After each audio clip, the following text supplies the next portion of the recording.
විශ්වයට ආලෝකය සපයන ප්‍රධාන තාරකාව ලෙස සූර්යයා සලකනවා.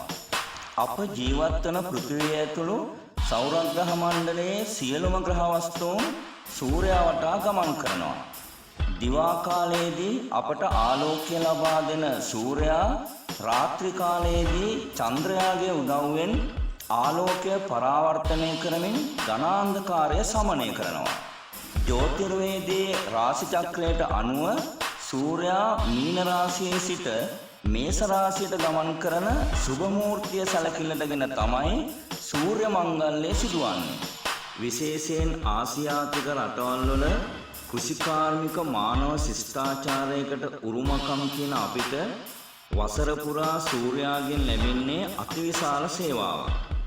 දිනපතා ලැබෙන ආලෝකය වාෂ්පීකරණයේ ප්‍රතිඵලයක් ලෙස කලට වේලාවට වැසි ලැබීම, සඳේලිය, සුළඟ යනාදී මූලික ප්‍රභවය වන සූර්යයා ගොඩමඩ ගොවිතැනේ ශාස්ත්‍රීයත්වය සඳහා ඉමහත් පිටුවහලක් වෙනවා. යලහා මාස් කන්නේ වශයෙන් කන්න දෙකක් යටතේ භවභෝග වගා කරන ගොවියා මහා අස්වැන්නක් ලැබෙන මාස් කන්නේ පල නෙලන්නේ නවම් මාසයේවත් පෙබරවාරි මාසයේදී. ලේ දහඩිය කඳුළු වගුරුවමින් පොළොස් සමග ඔට්ටු වෙමින් ලබා ගන්නා අස්වැන්නෙන් අටුකොටු පිරෙන සෞභාග්‍යමත් මාසය ලෙස සලකන්නේ බක් මාසයයි. නෙලාගත් අස්වැන්නේ අග්‍ර කොටස බුදුන් වහන්සේ උදෙසා සම්බුද්ධ පූජාව පැවැත්වීමෙන්ද, දෙවියන් සඳහා දේව පූජා පැවැත්වීමෙන්ද අලුත් සහල් මංගල්‍යය සිදු කරනවා. පසුව අලුත් සහලින් පිටිකොටා කැවිලි පෙවිලි සකස් කරමින් සූර්ය වන්දනාව සඳහා සූදානම් වෙනවා. භාග්‍යවන්ත බක් මාසය ආරම්භයත් සමග වියලී ගිය පොළව තෙත බරිත කරමින් මහා වැසි ඇද හැලෙනවා. ගස් අතු අඟ දලුලා මල් පිපෙනවා. අඹ කජු මාදම් යනාදී පළතුරු වලින් ගස් කොළන් පිරී යනවා. දසත විහිදෙන කෝල් නාදය, එරබදු මලින් සැරසෙන පරිසරය අලුත් අවුරුදු වසන්තේන බව අපිට කියාපානවා. අදට සියවස් 7කට පමණ පෙර සිට ආරම්භ වන මෙම සම්ප්‍රදායික සංස්කෘතික මංගල්‍යයේදී අවුරුදු චාරිත්‍රවලට මුල් තැනක් ලැබෙනවා. එදා රජ දවස රාජකීය නැකත්කරුවන් විසින් සකස් කළ අවුරුදු නැකත් පත්‍රය අඬබෙරකරුවන් විසින් රටවැසියන්ට දැනුම් දුන්නා. අනතුරුව ගමේ පන්සලේ හාමුදුරුවන්ගේ අනුශාසකත්වයෙන් ගමේ පංචපුද්ගල විද්වත් මණ්ඩලයක් පන්සලට රැස් වුණා. මෙම විද්වත් මණ්ඩලය රාළල 5 දෙනෙක්ගෙන් සමන්විතයි. ගමරාළ ගමේ ගම් සභාවේ ප්‍රධානියා. ගොවිරාළ ගොවිතැන් කටයුතු වල මූලිකයා. නැකත්රාළ ජ්‍යොතිර්විද්‍යාව පිළිබඳව දැනුමක් ඇති තැනැත්තා. වෙදරාළ වෙද හෙදකම් පිළිබඳව පාරම්පරික අවබෝධයක් ඇති තැනැත්තා. දැනුමැතිරාළ සියලුම දේවල් පිළිබඳව ප්‍රාමාණික අවබෝධයක් ඇති ගුරුතුමා. මේ පිරිස එකතු වෙලා සකස් කරන නැකත් පත්‍රය අනුව තමයි අවුරුදු චාරිත්‍ර සිදු වුණේ. පුරපස හා අවපස වශයෙන් පවතින චන්ද්‍රමාස ක්‍රමය අනුවයි භවභෝග වගාවන් සිදු වෙන්නේ. ශාස්ත්‍රීය අස්වැන්නක් සඳහා චන්ද්‍රයාගේ ගමන් රටාව හේතු වෙනවා. එම නිසා චන්ද්‍රයාට කෘතගුණ සැලකීමක් වශයෙන් චාරිත්‍රයක් ලෙස නවසඳ බලමින් චන්ද්‍ර වන්දනාව සිදු කරනවා. මිනිස් සිතෙහි ඇතිවන ආධ්‍යාත්මික පාරිශුද්ධත්වයට බාහිර භෞතික සම්පත්වල පවතින පාරිශුද්ධත්වය බෙහෙවින් හේතුපාදක වෙනවා. එම නිසා වහලේ මකුළු දැල් කඩලා ගෙදර දොර බඩු මෝට්ටු දූවිලි පිසදා සුද්ධ පවිත්‍ර කරලා බිත්ති හුණු පිළියම් කරලා ගෙබිම අලුත් කිරීම යනාදී වැඩ කටයුතු අවසන් වෙලා තමන්ගේ ශරීරයද පිරිසිදු කර ගැනීමට නැකතත් නැතත් පරණ අවුරුද්දට ස්නානය කිරීම චාරිත්‍රයක් ලෙස සිදු වෙනවා. සූර්යයා මීන රාශියෙන් ඉවත් වෙලා මේෂ රාශියට ගමන් කරන සංක්‍රාන්ති කාලය නොනගතය ලෙස සලකනවා. එක් අවුරුද්දක් අවසන් කරලා නැවුම් වසරකට පාතබන්න ජනතාව සූදානම් වෙනවා. හේනේ කුඹුරෙන් රැගෙන එන අස්වැන්න ආහාරයක් බවට පත්වන්නේ මුළු තැන්ගේ ඇතුලේ. ඒ නිසා නොනගතය ආරම්භ වීමට පෙර මුළු තැන්ගේ අස්පස් කරලා ලිප ගලවලා අලු විසි කරලා පරණ හැලි වලන් ඉවත් කරලා ගෙදර දොර සියලු වැඩ අත්හැරීමක් සිදු වෙනවා. සූර්යයා මීන රාශියට පැමිණෙන විටදී තද රත් වර්ණයක් ගන්නා බවත් මේෂ රාශියේදී තද දම්පහයක් ගන්නා බවත් මෙම සංක්‍රාන්ති කාලයේදී සූර්යයා එම වර්ණ දෙක මිශ්‍ර වුණ කුණු ලේ පාට වර්ණයකින් පවතින බවත් නොනගතයේ පූර්ව භාගයේ ඊතා අසුබ බවත් ඒ කාලය තුල තම ආගම අදහමින් පුණ්‍ය කටයුතු වල යෙදිය යුතු බවත් ජ්‍යොතිර්විද්‍යාවේ සඳහන් වෙනවා. ඒ අනුව බෞද්ධ ජනතාව පන්සලට ගිහින් තෙල් මල් පහන් සුවඳ පූජා කර දාගැබ බෝධිය පිළිමෙකය වන්දනා කරමින් පින් දහම් රැස් කර ගන්නවා. ඒ නිසා මේ කාලය පුණ්‍ය කාලය ලෙස හඳුන්වනවා. සූර්යයා එක් ගමන් වාරයක් අවසන් කර මේෂ රාශියේ සිට නව සූර්ය වර්ෂයක් ආරම්භ කරන සුභ මූර්තිය උදාවන මොහොත අලුත් අවුරුදු උදාව ලෙස සලකනවා.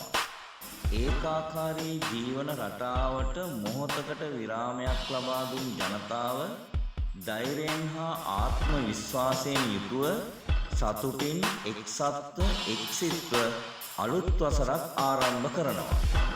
සියලු දේවල් අලුත් වෙලා සිත් පහන් වෙලා අලුත් වුණ මුළු තැන්ගේ තුල නව වස්ත්‍රාභරණයෙන් සැරසුණ ගෘහණිය නැවුම් මුට්ටියක අලුත් සහලින් කිරිබතක් උයන සුබ මොහොත ලැබිලා වසර පුරා ලිපගිනි මොලවමින් තුන් වේල නොවරදවා කුස පිර වූ අම්මාට අභිමානයක් ලබා දෙන නැකතක් ලෙසයි ආහාර පිසීමේ චාරිත්‍රය හඳුන්වන්නේ.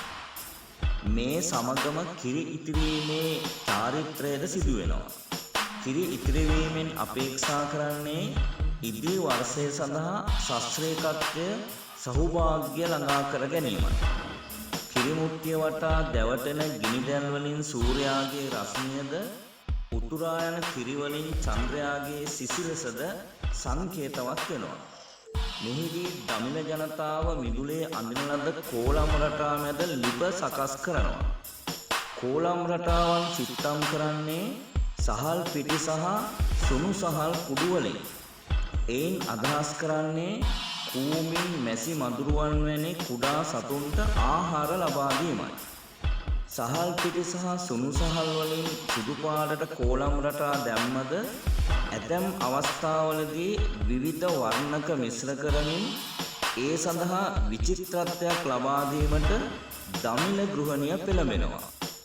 කෘෂිකාර්මික ජනජීවිතයේ විවිධ සම්ප්‍රදායන් හා විශ්වාසයන් මත පදනම් වූ අවුරුදු චාරිත්‍රවල වැඩ ඇන්වීම වශයෙන් සලකන්නේ නව නිෂ්පාදන වර්ෂය සඳහා ගොවියා විසින් පරිසරයෙන් අවසර ලබා ගැනීමයි. ගහකොළට පොළවට වැඳ කිරි ගහක අත්තක් කපා උදැල්ලෙන් පස් පෙඩැල්ලක් පෙරලා ගෘහමූලිකයා වන තාත්තා වැඩ ඇල්ලීමේ චාරිත්‍රය සිදු කරනවා.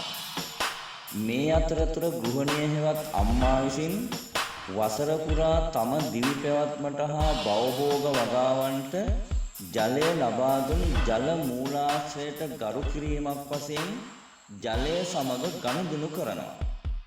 ලිඳට හෝ වැවට ගොසින් භවභෝග හා බෙහෙත් ද්‍රව්‍ය වලින් සකස් කළ පොට්ටනියක් ජලයට තෑගි කර නැවුම් කලයකට ජලය ලබා ගන්නවා. එම කලය රැගත් අම්මා නිවසේ ඉදිරිපස දොරින් ගෙතුලට පිවිසෙන්නේ සිරි දෙව්දුව වාසනාව දයාව ආදරය සමගිය නිවසට කැඳාගෙන එන බව සංකේතවත් කරමින් ආහාර අනුභවය සඳහා පිරිපුන් කෑම මේසයක් සකස් කරනවා. සිංහල චාරිත්‍රානුව කිරිබත ප්‍රධාන වන අතර කැවුම්, කොකිස්, ආස්මි, අතිරස වැනි කැවිලි වර්ගද පිළියෙල කරනවා. කැවිලි වලින් සංකේතවත් වන්නේ අභිමානවත් බව හා යටත් නොවන බවයි. තෙල්පැණි ඇතනම් කැවුම්ද මඤ්ඤං කියලා පැරැන්නන් කිව්වේ ඒ නිසානේ. දමිළ චාරිත්‍රවලට අනුව මුද්දරස්පලන්, කජු, හකුරු මිශ්‍ර කර සකස් කරන පොංගල් බත ප්‍රධාන වෙනවා.